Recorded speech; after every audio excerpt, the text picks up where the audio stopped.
기독교의 중심 주제는 사랑이라고 말합니다.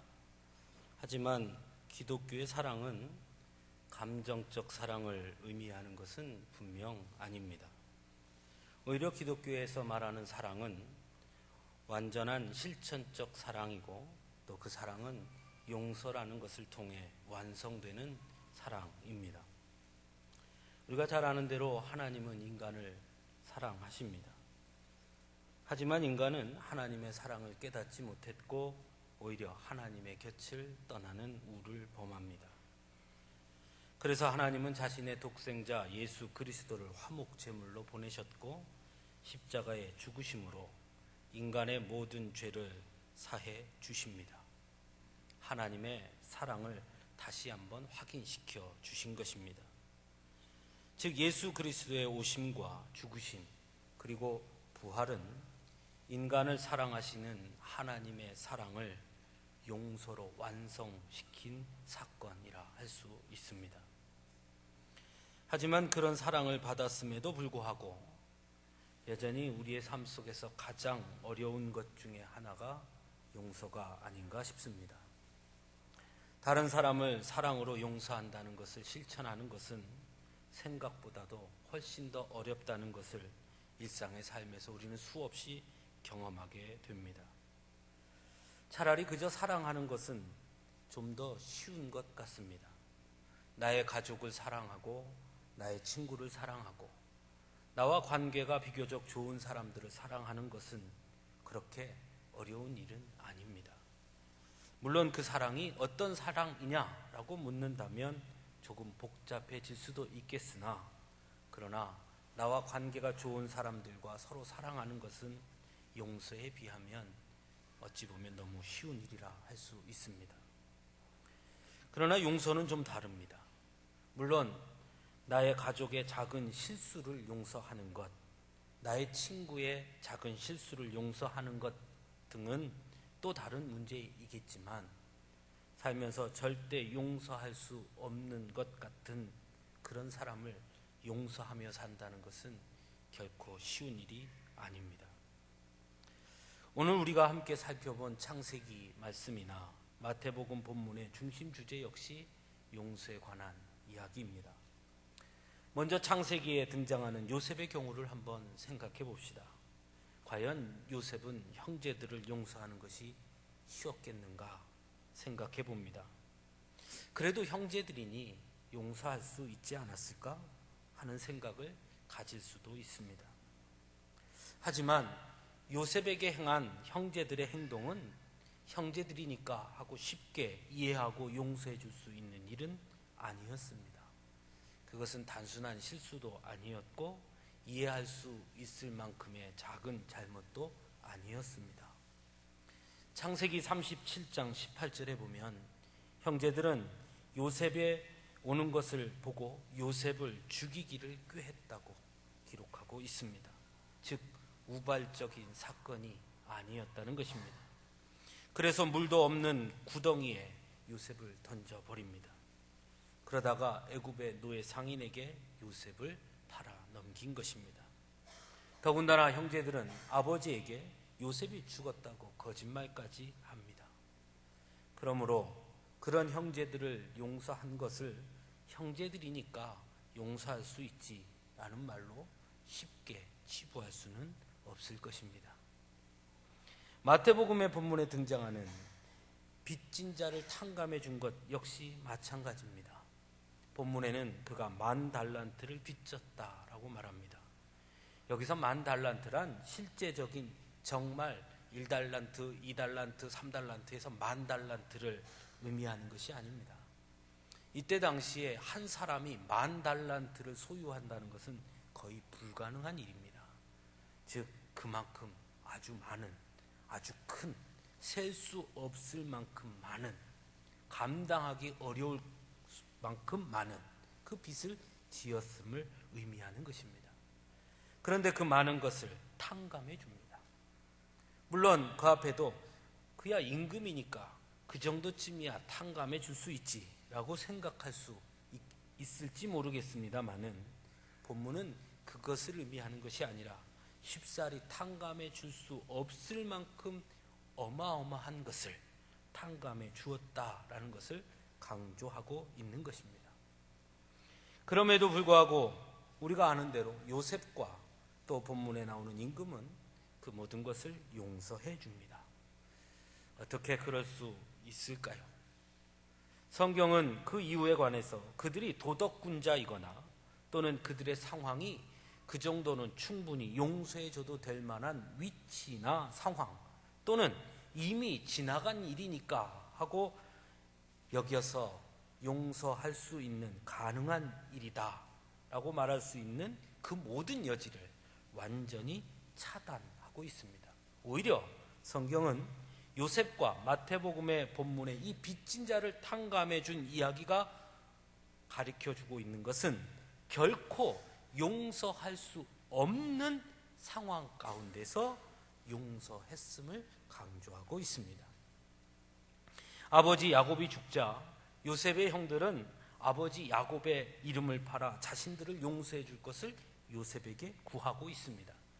하지만 우리가 잘 아는 대로 요셉은 아버지 야곱을 애굽으로 초청할 때, 즉 그 가족을 모두 애굽으로 이주시켜서 애굽 고센 땅에 살게 했을 때 이미 그 형제들도 모든 것을 용서해 주었습니다. 그럼에도 불구하고 요셉의 형제들은 요셉의 용서를 받아들이지 못한 채 아버지 야곱이 죽자 요셉이 자신들을 미워하여 자신들이 행한 모든 악을 다 갚을까 두려워하여 아버지의 이름을 팔아 마치 자신들을 용서하는 것이 아버지의 아주 중요한 뜻인 것처럼 요구하고 이야기하고 있는 것입니다.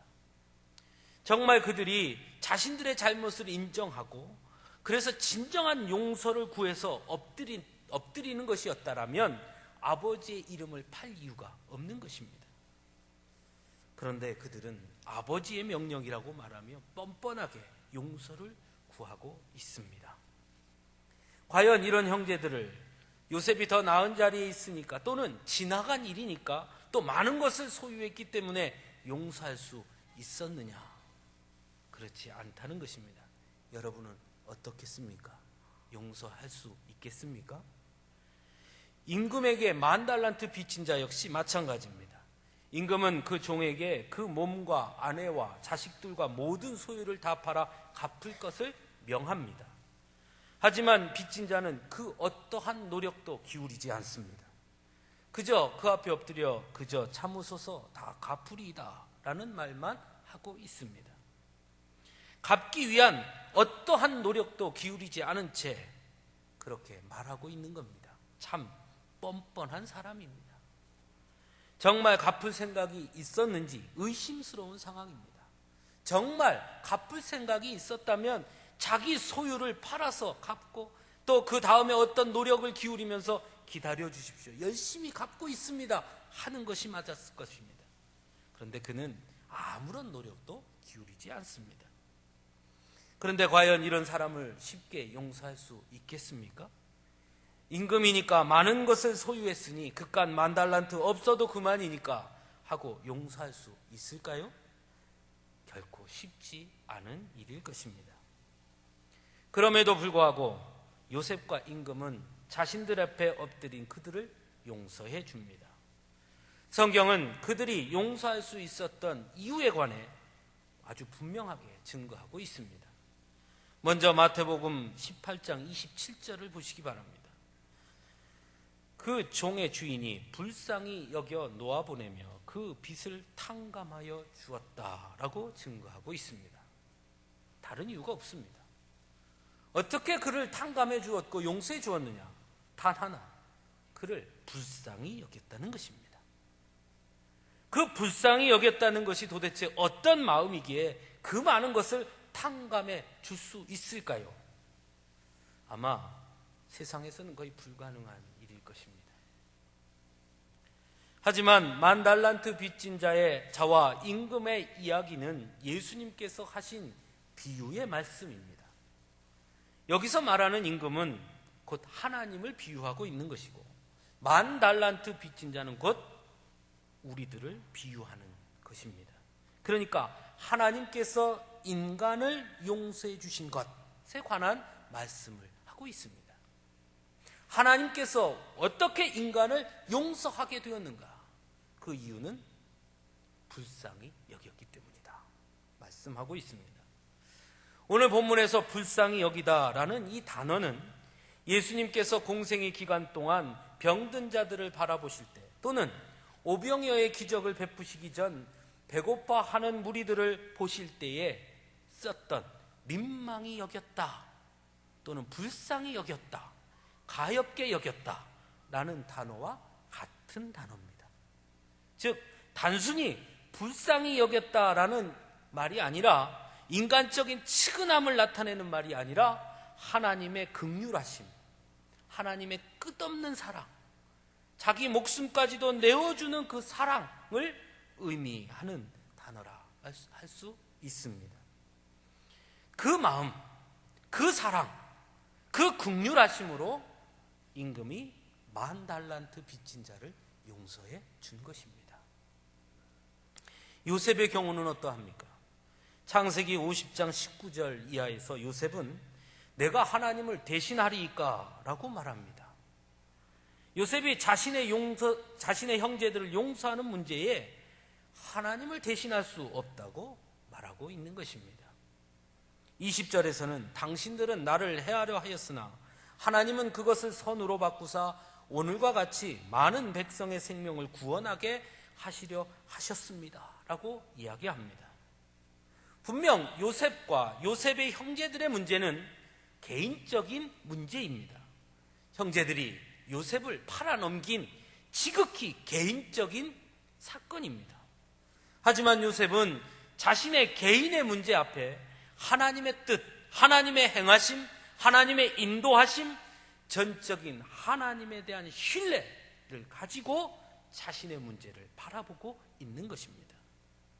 여기서 요셉이 그의 형제를 용서할 수 있었던 이유를 우리는 찾아볼 수 있습니다. 요셉은 지금 자신의 개인적인 감정보다 하나님의 은혜와 인도하심을 먼저 보고 있는 것입니다. 비록 자신은 형제들로 인해 많은 고난과 고통을 받았으나, 그래서 인간적으로는 도저히 용서할 수 없는 자들이지만, 그럼에도 불구하고 하나님이 형제들의 잘못까지도 사용하시어 결국 하나님의 뜻을 완전히 이루셨다는 사실에 주목하고 그것을 고백하고 있는 것입니다. 그러므로 오히려 형제들의 시기와 질투로 인해 자신이 겪었던 그 수많은 고난과 고통의 순간이 나에게는 은혜였습니다 라고 고백하고 있는 것입니다. 그러므로 그런 은혜를 받은 내가, 비록 형제들이 그런 은혜를 받게 하려고 내게 준 고통은 아닐지 몰라도, 비록 형제들이 내게 그 은혜를 깨닫게 하기 위해서 나를 죽이려 한 것은 아니었다 하더라도, 궁극적으로 당신들의 그 실수, 당신들의 그 잘못으로 인해 나는 하나님의 인도하심과 하나님의 계획하심과 하나님의 뜻이 나를 통해 이루어지게 되었음을 깨닫게 되었으니, 그 은혜를 깨닫게 되었으니 어찌 내가 당신들을 벌할 수 있겠습니까? 라고 고백하고 있는 것입니다. 즉 요셉이 형제들을 용서한 것은 전적인 하나님의 은혜에 대한 고백이고 응답이었다라는 것을 본문은 우리에게 가르쳐 주고 있는 것입니다. 즉 요셉과 임금 모두 인간적인 노력이나 상황이 아니라 하나님의 은혜와 하나님의 은혜에 대한 응답에 대한 고백으로 인해 용서가 가능했음을 우리에게 가르쳐 주고 있습니다. 우리도 그 은혜를 받은 자들입니다. 그래서 그 다음이 더 중요할 수 있습니다. 여기서 중요한 것은 우리가 바로 그 은혜를 받았다는 것이고, 우리가 바로 10,000달란트 빚진 자고, 우리가 바로 시기와 질투에 눈이 멀어 형제를 팔아넘긴 요셉의 형제들과 같은 자들이며, 눈앞의 이익 때문에, 자신들의 입장 때문에 예수 그리스도를 십자가에 여전히 못 박고 있는 자들이 바로 우리들임에도 불구하고, 그럼에도 불구하고 하나님은 여전히 그런 우리들을 긍휼히 여기시고 불쌍히 여겨주시고 용서해 주시는 은혜를 베풀어 주셨다는 사실입니다. 그런 은혜와 용서를 받은 우리들에게 예수님은 말씀합니다. 마태복음 본문을 통해 분명하게 가르쳐 줍니다. 임금이 빚진 자를 탕감해 주면서 그에게 행한 말씀을 보시기 바랍니다. 본문에 보면 이렇게 기록하고 있습니다. 그를 놓아보냈다. 그를 놓아보냈다. 그리고 빚을 탕감해 주었다. 말씀하고 있습니다. 하나님의 은혜와 사랑으로 용서함을 받은 하나님의 자녀들은 모든 죄의 속박으로부터 해방되었다.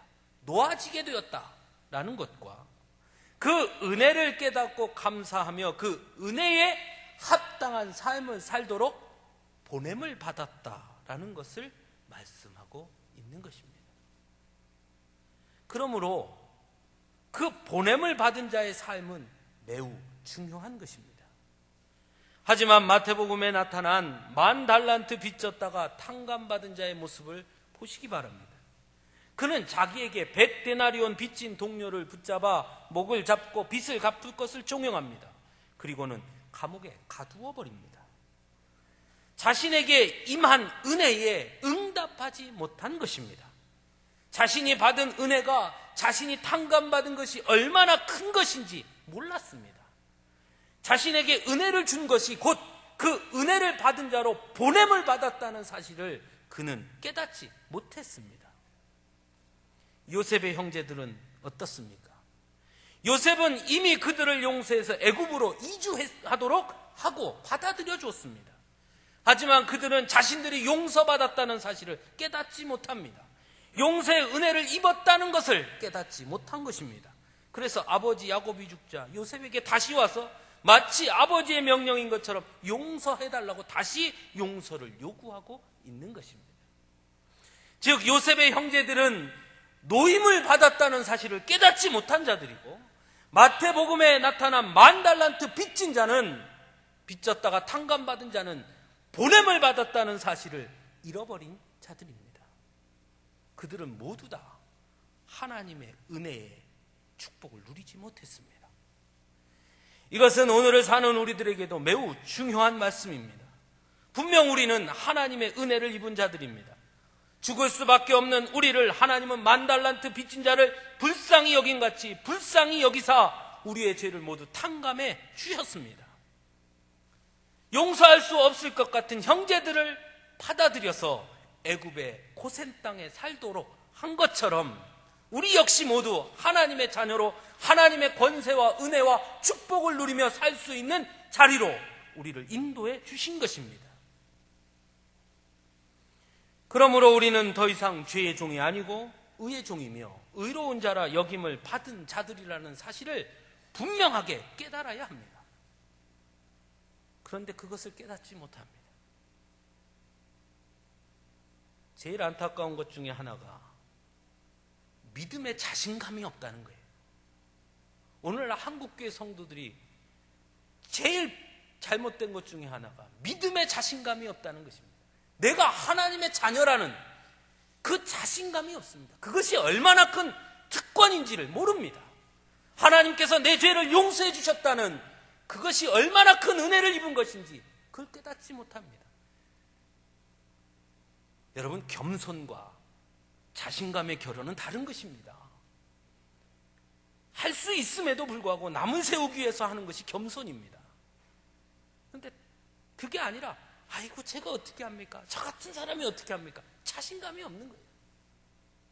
하나님께서 나를 용서해 주시고 하나님의 자녀로 삼아주시고 하나님의 자녀의 권세를 주셨건만 그걸 누리지 못하는 것입니다.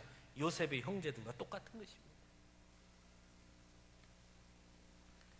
더 중요한 것은 그 은혜를 입은 자로 하나님께서 보내신 존재라는 것, 보냄을 받은 자라는 것, 그것을 깨닫지 못한다는 것입니다. 은혜 받은 자에게는 두 종류의 길이 있습니다. 하나는 임금에게 빚을 탕감받은 자와 요셉의 형제들이 걸어간 길이 있고, 또 다른 하나의 길은 요셉의 길이 있습니다. 빚을 탕감받은 자와 요셉의 형제들은 은혜를 받았으나, 은혜를 누렸으나 그 은혜의 값어치를 모르는 사람들입니다. 마태복음 본문에는 임금이 그 은혜에 응답하지 못한 자에 대해서 악한 종아, 내가 빌기에 내가 내 빚을 전부 탕감하여 주었거늘 내가 너를 불쌍히 여김과 같이 너도 내 동료를 불쌍히 여김이 마땅하지 아니하냐 하고 노를 바랍니다. 내게 베풀어준 그 은혜가 무엇인지 내가 알지 못하느냐 하고 묻고 있는 것입니다. 요셉의 형제들은 어떠합니까? 자신의 형제들의 이야기를 듣고 성경에서 요셉은 울었다라고 증거하고 있습니다. 요셉의 형제들 역시 요셉이 베푼 은혜에 응답하지 못했고, 그것을 안타깝게 여긴 요셉이 형제들의 모습을 보며 눈물을 흘리고 있는 것입니다. 여기서 그치지 않습니다. 오늘 마태복음 본문에는 주인이 노하에서 그 빚을 다 갚도록 그를 다시 옥졸들에게 넘겼음을 말씀하고 있습니다. 더 나아가 35절에는 너희가 각각 마음으로부터 형제를 용서하지 아니하면 나의 하늘 아버지께서도 너희에게 이와 같이 하시리라 말씀해 주십니다. 즉, 은혜에 응답하지 않는 자들에게 하나님은 더 이상 은혜를 베푸시지 아니하실 것임을 말씀하고 있는 것입니다. 참으로 두려운 말씀이 아닐 수 없습니다. 그에 반해 요셉의 길이 있습니다. 즉, 하나님의 은혜에 응답하는 자의 길입니다. 그는 하나님의 간섭하심과 하나님의 뜻의 성취를 경험하게 됩니다. 총리가 되므로 형제들의 모습을 통해 자신이 당한 고난과 고통이 오히려 하나님의 은혜였다는 것을 그는 깨닫게 됩니다. 하나님께서 자신의 삶에 간섭하시고 인도하심을 깨닫게 되었습니다. 그래서 그는 그 은혜에 응답하는 삶을 보여주고 있습니다. 그래서 형제들을 다시 품어주는 것입니다. 인간적으로는 도저히 할 수 없는 일처럼 보이지만 요셉은 하나님의 그 은혜를 알기에 두려워하지 마소서, 내가 당신들과 당신들의 자녀를 기르리이다 하고 오히려 형제들을 위로하고 있습니다. 이것이 바로 은혜에 응답하는 자의 길입니다. 더 놀라운 사실이 있습니다. 창세기 50장 24절에서 요셉은 형제들에게 나는 죽을 것이나 하나님이 당신들을 돌보시고 당신들을 이 땅에서 인도하여 내사 아브라함과 이삭과 야곱에게 맹세하신 땅에 이르게 하시리라 라고 증거합니다. 즉, 은혜에 응답한 요셉은 하나님이 하실 하나님의 놀라우신 계획하심과 뜻을 바라보는 자가 됐다라는 것을 가르쳐 주고 있습니다. 사랑하는 성도 여러분, 우리는 모두 하나님의 은혜를 받은 사람들입니다. 그 은혜가 우리를 살게 했습니다.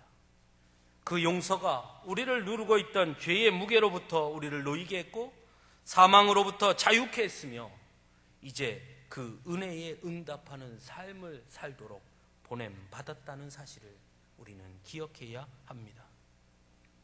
주신 은혜를 누리는 것으로 만족해서는 안 됩니다.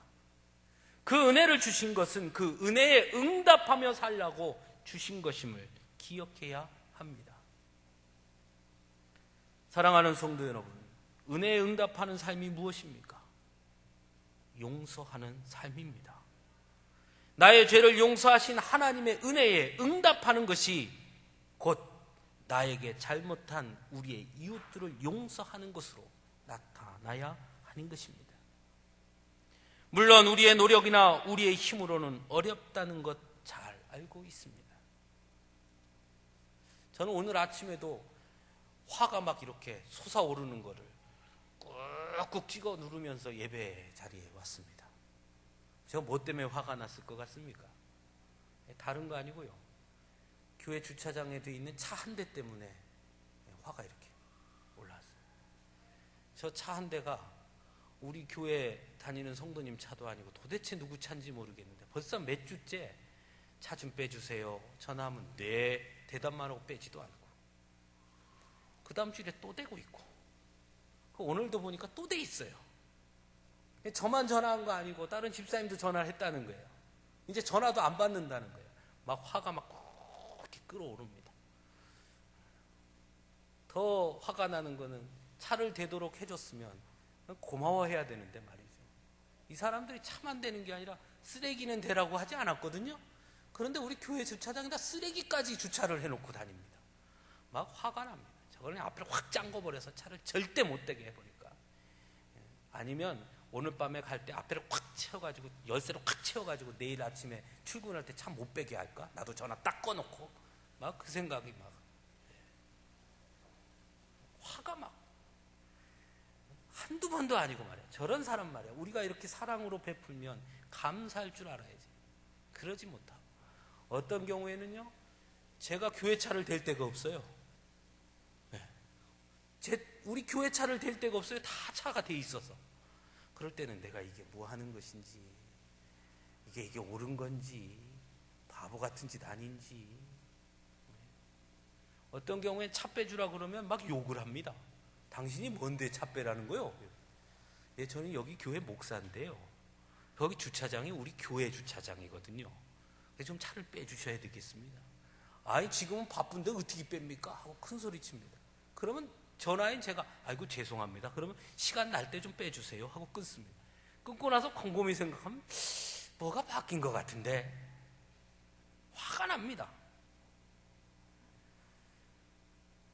나타나기만 해봐라. 내가 가서 큰 소리 한바탕 해야지 하고 벼르고 있다가 정말 차 빼러 그 사람이 오면 감사합니다 하고 제가 인사합니다. 어렵습니다. 아무것도 아닌 작은 것 하나도 그냥 넘어가기가 너무 어렵습니다. 그렇게 하기에는 왠지 내가 바보 같은 것 같고 손해보는 것 같고, 그래서 정말 하기가 어렵습니다. 베풀어도 베푸는지 모르는 것 같고 정말 그렇습니다. 우리가 과연 그 사람을 용서해 주면 그는 우리가 그 사랑으로 용서해 준 걸 알까? 오히려 더 의기양양해서 큰 소리 치는 건 아닌지, 우리가 용서해 주면 그걸 감사하게 받아들이는 게 아니라 더 뻔뻔해지는 건 아닌지, 그런 생각을 하면 먼저 손을 내밀기가 너무 어렵습니다.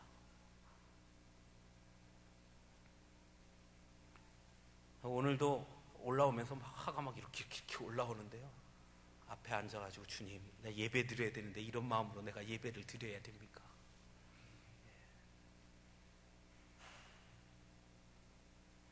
하지만 그건 그 사람의 몫입니다. 내가 할 것은 그것까지 생각할 것이 아니라 내가 할 것은 내게 주신 은혜에 나는 어떻게 응답해야 하는가를 생각해야 합니다. 우리 교회 땅이니까 착 채워서 우리만 쓰자. 세상은 다 그렇게 삽니다. 교회도 그렇게 살아야 됩니까? 여기 우리 땅입니까? 아닙니다. 하나님의 땅입니다. 하나님의 땅에 누구든 쓸 수 있는 것 아니겠습니까? 그런 마음으로 우리 주차장을 바라보면 아무렇지도 않습니다. 앉아서 기도하면서 그 생각이 떠올랐습니다. 야, 그 땅이 진짜 네 땅이냐? 그 땅 진짜 니네 교회 땅 맞아? 내 땅이야. 하나님의 땅이야. 아이고 주님, 맞습니다. 하나님 겁니다. 하나님 거. 물론 예배를 드리기 위해서 필요하니까 그때는 우리가 도움도 청할 수 있고 빼달라고 할 수도 있습니다만은, 그러나 여러분, 세상 사람들처럼 소유권을 주장해서는 안 되는 겁니다. 베푸는 겁니다. 그 사람들이 그것을 받아들이지 못하는 것은 그들이 하나님의 은혜를 깨닫지 못했기 때문이고 그들이 불쌍한 사람들입니다. 우리는 베푸는 겁니다. 내가 하나님의 은혜에 응답하는 자로 살기 위해 무엇을 해야 하는지 그것을 보아야 합니다. 하나님의 은혜를 입은 자의 마땅한 모습, 그가 받아들이든 받아들여주지 않든, 그가 나의 사랑과 나의 용서를 왜곡하든 그것과 관계없이 하나님의 사랑과 은혜를 받은, 그 용서함을 받은 우리는 먼저 손을 내밀어야 하고, 먼저 가슴을 열어야 하고, 또 손해보고 또 실패하더라도 끊임없이 사랑을 베풀고 용서하는 자의 모습으로 서야 하는 것이 우리의 몫인 것입니다. 사랑하는 성도 여러분, 여러분은 어떠십니까? 여러분이 지금 가장 용서할 수 없는 사람이 있으십니까? 다른 사람은 다 몰라도 도저히 그 사람은 용서할 수 없는 사람이 있으십니까? 아무리 용서하려고 애쓰고 노력해도 그 사람만큼은 그 앞에만 서면, 그를 생각만 하면 가슴이 덜렁벌렁거리고 다시 분노가 일고 화가 일고 억울하고, 그런 사람이 있으십니까? 그 사람 앞에서 나를 보십시오. 하나님이 나를 보실 때 그렇지 않았겠습니까? 하나님이 나를 보실 때 우리가 그렇지 않았겠습니까? 그럼에도 하나님은 우리의 그 빚을 탕감해 주셨습니다. 그리고 말씀합니다. 너도 가서 이와 같이 하라.